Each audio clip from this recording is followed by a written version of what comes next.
Bienvenue dans cette vidéo, c'est Belric du blog My Cat is Witch. Aujourd'hui, je vais vous parler d'un livre qui a changé ma productivité, Getting Things Done de David Allen. Cette méthode est à la fois simple et puissante. Simple, parce qu'elle n'impose pas de support. Que vous soyez plus traditionnel ou comme moi, plus électronique, la méthode fonctionne. Révolutionnaire, car moi qui pensais être déjà productif, j'ai quand même réussi à me rendre plus efficace tout en abaissant mon niveau de stress. Dans cette vidéo, je vais vous expliquer le concept de boucle ouverte et les 5 étapes que constitue la méthode Getting Things Done. Commençons par le concept de boucle ouverte. Une boucle ouverte est un engagement interne que nous avons pris et qui n'est pas achevé. Les boucles ouvertes, ce sont des engagements qu'on a pris ou des actes non résolus qui travaillent notre subconscient. Cela peut être nous réconcilier avec un proche, un rendez-vous à prendre chez le dentiste ou un rapport qu'on a promis à son supérieur hiérarchique. Même si on ne s'en rend pas compte, ces boucles ouvertes nous bouffent, nous travaillent, nous empêchent d'être productifs. C'est pour cela qu'il faut les sortir de notre tête en les couchant sur notre support. C'est donc la première étape de la méthode qui en comporte 5. Il faut donc collecter tous les trucs qu'on a à faire, les processer, c'est-à-dire les qualifier, les organiser, faire des revues régulièrement et enfin, tout simplement faire. Première étape, la collecte. C'est une étape importante car elle nous permet de sortir tous les trucs, nous vider l'esprit, ce qui nous tracasse sur un support. Il faut que le système de collecte soit simple. La première fois, cela peut durer plusieurs heures. On collecte tout. Les emails, le courrier, ce qui traîne dans les tiroirs, sur notre bureau, dans nos poches, qui nous trottent dans la tête. Même si cela nous paraît insignifiant, genre des tâches comme jeter la poubelle, il faut se vider l'esprit. À la fin de la collecte, nous obtenons un gros tas de trucs. Ce tas de trucs, il faut les qualifier. C'est donc la seconde étape de la méthode, le processing. Pour processer, quelques règles simples. Rien ne retourne dans le tas, on traite un seul truc à la fois et on les traite en LIFO, c'est-à-dire le dernier arrivé, premier sorti. Pour vous convaincre, imaginez un long échange d'emails. En traitant le dernier email, vous aurez tous les échanges précédents. Donc vous pourrez les mettre à la poubelle plus facilement. Commençons le process. On prend un truc dans le tas. On essaie de le qualifier. Est-ce que ce truc requiert une action? S'il ne requiert pas d'action, est-ce que je peux le jeter? Si oui, on le jette sans état d'âme. On peut aussi vouloir l'archiver. Par exemple, une facture EDF, un email de confirmation de règlement d'impôt. On peut vouloir l'archiver. Cela peut être aussi un prospectus qu'on a reçu. Par exemple, un concert ou une salle de sport qui vient d'ouvrir dans le quartier alors que j'ai envie de refaire du sport. Ce truc peut être incubé. Il faut que je réfléchisse. Donc, on l'intègre dans la liste un jour peut-être. Si le truc correspond à une action, on regarde, est-ce que ce truc engendre encore plusieurs actions? Donc, si ça engendre plusieurs actions, c'est que ça fait partie d'un projet. Donc, on le met dans le répertoire, dans le dossier du projet. Si par contre c'est une action unitaire, il faut se demander est-ce que cette action va me prendre moins de 2 minutes. Si elle prend moins de 2 minutes, il faut la faire sans se poser de questions tout de suite. Par contre, si elle prend plus de 2 minutes, je regarde si je suis le plus à même à réaliser cette action. Est-ce que je peux la déléguer? Déléguer, on n'est pas obligé d'avoir des subordonnés, des collaborateurs pour les déléguer. Ça peut être délégué à un collègue parce qu'il est plus apte, il est plus à l'aise. Ça peut être délégué à son responsable hiérarchique, car cette action requiert des responsabilités qu'on n'a pas. Si ce n'est pas le cas, si l'action requiert plus de 10 minutes, selon que ce soit une action qui ait une date et heure précise, je la mets dans mon agenda. Sinon, je le mets dans la liste dès que possible. Prochaines actions ASAP. Une fois qu'on a fini de processer ou qu'on en a assez, il reste des actions en suspens.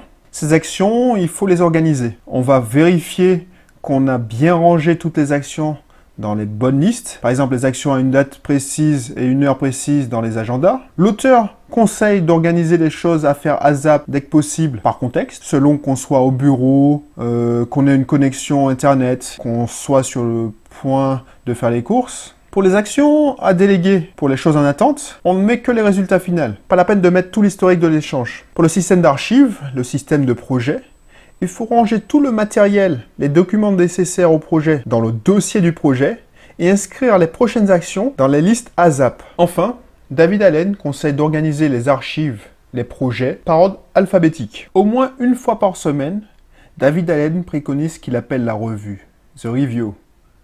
Ce bilan permet de garder le système opérationnel. La revue hebdomadaire, par exemple, le vendredi, 1 heure avant de partir en week-end, permet de faire un inventaire complet.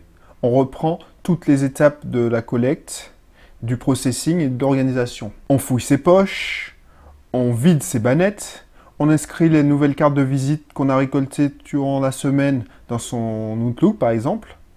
On fait passer certaines tâches d'une liste à l'autre, on passe en revue tous ces projets et on détermine pour chacun la prochaine action à réaliser. On relance aussi les personnes dont on attend quelque chose. Le bilan semestriel permet de vérifier si l'on va dans la bonne direction. Est-ce qu'on a progressé dans notre projet de vie? Cinquième et dernier point de cette méthode, faire les actions. Plein de personnes disent, mais comment on choisit la prochaine action à réaliser? David Allen explique qu'il ne faut pas regarder les actions par ordre de priorité et d'abandonner les to-do list. Ce qu'il faut regarder en premier, c'est le contexte. Par exemple, si on ne peut pas téléphoner, on va ignorer les actions de la liste à contacter. Ensuite, on regarde l'énergie disponible. On ne va pas se lancer dans une tâche qui demande une concentration intense à la fin de la journée. C'est pour ça qu'il faut toujours regarder des actions qui ne requièrent pas de grandes facultés intellectuelles. Par exemple, je me réserve toujours des actions genre ranger mon bureau, lire des emails du CE, ou supprimer, nettoyer ma boîte de réception. Autre point à regarder afin de déterminer la prochaine action, le temps disponible. Par exemple, quand je suis entre deux réunions, j'ai 15 minutes, 20 minutes à combler. Au lieu d'aller systématiquement à la machine à café, je regarde si j'ai des actions que je peux réaliser en moins de 15 minutes. Il y a toujours une action qu'on peut réaliser. Poster un courrier, lire un mémo ou appeler un contact pour vérifier qu'il a bien reçu votre produit. Et si malgré ces 3 premiers points, il y a encore l'embarras du choix, vous devrez déterminer l'action la plus prioritaire. Pour cela, il n'y a rien de plus simple, il faut faire confiance à son instinct. Autre concept du livre, le type d'action. 3 typologies d'actions. Les actions planifiées, récurrentes, par exemple récupérer le courrier, entrer les fichiers clients, le processing, la collecte. Les actions imprévues, souvent urgentes. Et enfin, les actions de planification de tâches. Le livre se veut être un compagnon idéal au quotidien, mais aussi sur le long terme. Toutes les actions qu'on le réalise doivent servir le projet de vie. David Allen distingue 6 paliers. Le palier 0, le niveau 0, ce sont les actions qui sont dans la liste ASAP. Ces actions doivent servir le palier 1, qui sont les projets en cours. De même, les projets en cours doivent nous permettre d'atteindre les objectifs de notre aire de responsabilité. Par exemple, si on est un chef de service, ces projets doivent nous permettre d'améliorer les performances, l'influence du service. Le palier 3 est constitué de nos objectifs à 1-2 ans. Est-ce que nous voulons faire évoluer notre aire de responsabilité, avoir une promotion? Le palier 4 constitue nos objectifs à 3-5 ans. Même chose, est-ce que le palier 3 sert le palier 4? Et enfin, le palier ultime, le projet de vie. C'est le dernier palier, le niveau 5. Ça peut être devenir plus riche, passer plus de temps avec ses proches ou fonder tout simplement une famille. C'est pour cela, au moins 1 à 2 fois par an, on fait une revue et on regarde si les actions qui sont dans le palier 0, les actions en cours, nous permettent d'aller dans la bonne direction, c'est-à-dire notre projet de vie. La méthode précédemment expliquée nous permet de gérer notre vie de manière horizontale. Mais un projet se gère de manière verticale. On définit toutes les étapes du projet pour arriver à son terme. David Allen nous explique comment donc gérer les projets. Il nous explique entre autres qu'il ne faut pas devenir les esclaves de logiciels de gestion de projet. Il faut avant tout faire confiance à son instinct. Par exemple, moi, chef de projet depuis bientôt 10 ans, j'utilise un simple tableur pour organiser mes projets. Même pour des projets de plusieurs centaines de milliers d'euros.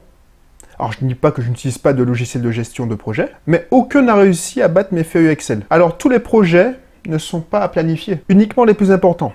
Par exemple, je ne planifie pas un projet de 2 ans, comme je le ferais pour un projet de 5 jours. Enfin, il expose une méthode simple à appliquer, quel que soit le type de projet. Énoncer les motifs du projet, c'est un principe. Imaginer le résultat final. Faire un brainstorming, organiser différentes étapes, planifier les prochaines réunions et déterminer les prochaines actions. Pour conclure, David Allen a mis au point une méthode simple et efficace, fruit de 20 ans d'expérience de consultant. Il croit à la puissance de la collecte, de la détermination de la prochaine action et à la focalisation sur l'objectif. Depuis que j'applique cette méthode, j'ai gagné en productivité tout en étant moins stressé. Et c'est primordial d'augmenter sa productivité quand on veut acquérir l'indépendance financière. Si vous voulez en savoir plus sur la productivité et l'indépendance financière, visitez mon blog My Cat is Rich, juste en cliquant sur le lien situé sous la vidéo. Vous pourrez ainsi télécharger mon guide et me donner votre avis ou me poser des questions en laissant un commentaire sur le blog. Je vous dis à bientôt et merci d'avoir suivi cette présentation.